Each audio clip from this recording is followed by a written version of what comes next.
There's no single person other than Donald Trump who's more responsible for the cratering of support for the Republican Party and MAGA as we head into the midterms than Donald Trump.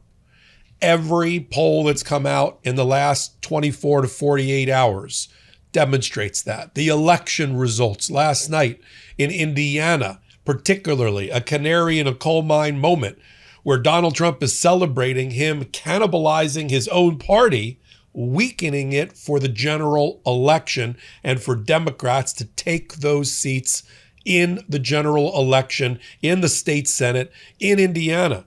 And now new polling's come out that said exactly what we've been covering here on Legal AF and MeidasTouch all this time. A major swing vote of Donald Trump's MAGA coalition is the Hispanic vote. And the Hispanic vote is firmly against Donald Trump. And his continued attacks, even in the last 24 hours, against the Pope is not helping him with Hispanic Catholics. I'm Michael Popok. We'll talk about election night in America and the results and what it really shows about Donald Trump's suicide mission to kill off MAGA before his term is over. That's the only way to explain it. I'm Michael Popok. Let's get down to the last few hours and polling and election nights as Americans tried to signal to their elected officials where the political mood and wind is. And it's completely against Donald Trump. Let's focus for a moment on his failing poll numbers, okay? February of last year, before he announced his tariff scheme against 200 countries that backfired so spectacularly in his face, he was at a relative high in terms of polling, right? He was somewhere around 45 to 47% approval rating, okay? Where is he now? He's now in the low 30s, having dropped about 15 points, about a point every month since that high point in February. He's now down in, and I'm doing this to troll Donald Trump. He's now down around the Jimmy Carter numbers, and Trump has made no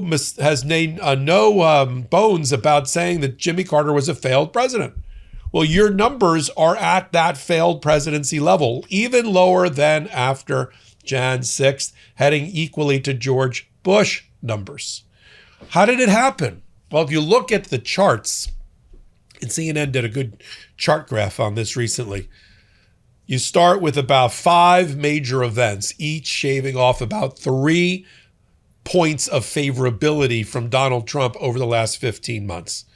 April of last year, tariffs get announced and they fail, shave off a couple of points.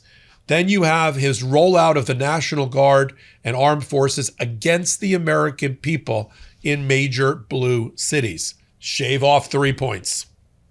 Then you've got the killings, the assassinations on the streets of Minneapolis by ICE of Renee Good and Alex Preddy, shave off a couple of points. You've got his handling or mishandling and cover-up of the Epstein child sex trafficking scandal and the cover-up of the cover-up, shave off a couple of points. Then you have, at the end of February, almost a year to bookend my discussion, from the high point of his favorability, a year later, he announces the war in Iran at the end of February. And we see how that has, again, backfired on him as he can't figure out a way to get out of the war he started on a folly with half-baked ideas. And it all results, all that Iran war stuff, results in higher gas prices. When you go from tariffs down to gas prices, you now understand how he dropped 15 points in recent polling on favorability. On the economy, it's worse. 23, 24, 25% favorability rating, 70% or more of America, including a healthy number of Republicans and almost all the independents, have rejected Donald Trump on his key signature feature of his administration, the economy. I thought that's why we elected a criminal businessman in chief. Forget it.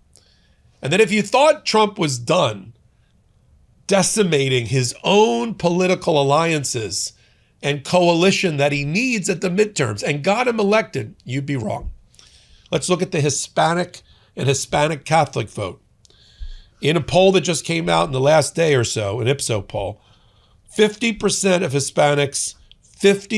Hispanics polled know someone who's been caught up in Trump's immigration and migration policies of removal or deportation.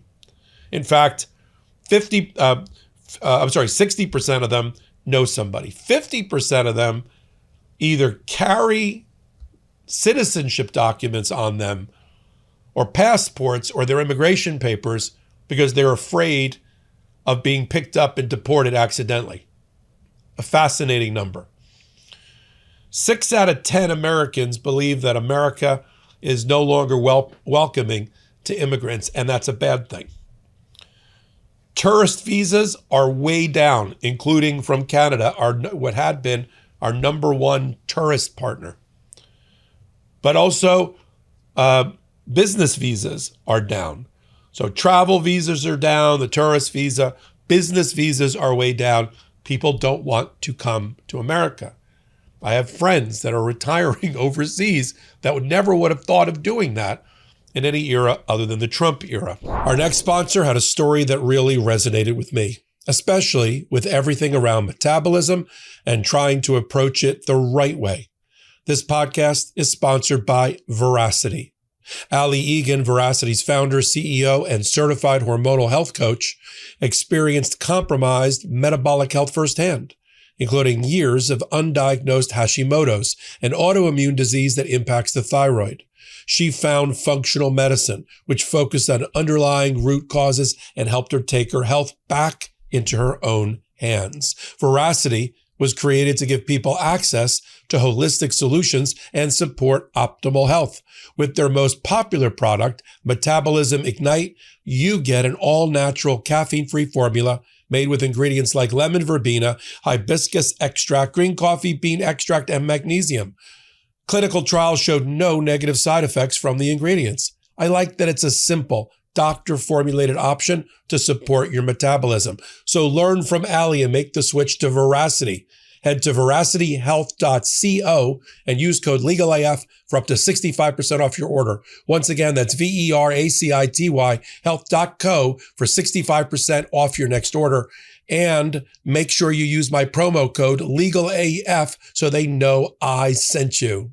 Then you've got, with the Hispanic vote, which is now 73 to 74% abandoning Donald Trump, you've got the attacks on Pope Leo that continue. You would think after J.D. Vance tried a test run as a newly minted Catholic who's out with a book called Communion about his conversion to Catholicism, you'd think they would do a cleanup and stop attacking the Pope, one of the world's spiritual leaders, a leader of a nation, a leader of a country, if you will, the Holy See, and somebody to which not only Catholics look up to as a moral compass and a voice of reason in a topsy-turvy world, but non-Catholics as well.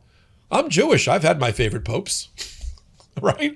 I love Francis for many reasons. I mean, my daughter's not named after him, but I do appreciate the Franciscan ideals that he embraced. And going after the first American pope is not manufacturing new voters for Donald Trump. In fact, Marco Rubio now, the Secretary of State, who's also a Catholic Cuban American, he's now got to go meet with the Pope on bended knee, literally, to clean up the mess. I mean, they're talking up a big game. Oh, Marco Rubio's going to go over there. We're going to have a heart-to-heart conversation about foreign policy. Yeah, I don't think that's what's going to happen at the Vatican. I just don't see it that way after Marco Rubio's done kissing his ring as his own spiritual leader, the Pope. And here's Donald Trump again attacking Pope Leo in the last 24 hours, killing any chance he has of reviving the Hispanic vote. Play the clip. You've had this back and forth with Pope Leo. I wish Pope Leo would talk about Jimmy Lai. You talk about Jimmy Lai with the chairman. Will you be bringing him up again? I will. I brought him up, and there's a lot of there's a little bitterness, I would say, with him and Jimmy Lai. You know, he was Hong Kong was not as easy. But I will be bringing. I wish the Pope would. I want the Pope to talk about Jimmy Lai, and I want you to bring him home. That would be a good deal. Well, the Pope would rather talk about the fact that it's okay for Iran to have a nuclear weapon, and I don't think that's very good. I think he's endangering a lot of Catholics and a lot of people. But I guess if it's up to the Pope, he thinks it's just fine for Iran to have a nuclear weapon. He's from Chicago. He's got to learn a few things. He's from Chicago. There's a lot of confusion. I live in a highly Hispanic Catholic community in Miami. And Hispanic radio doesn't know what to do with Trump. They want to like Trump because there's this nostalgia for dictatorship, but they love the Pope. I mean, you know, when I was a kid, you go into somebody's home and you'd see, you know, two 8x10 photos up on a wall, Ronald Reagan and the Pope. Like that was like facing each other. So he's created this schism between Hispanics having now to choose between their spiritual leader and their president, and they're abandoning Trump in droves. Now I want to talk about what just went down in Indiana and bring this all home, because it is a level of insanity of which I am not familiar. Trump decided as a last flex to take on 7 conservative Republican legislators in Indiana who refused his demand to remap Indiana.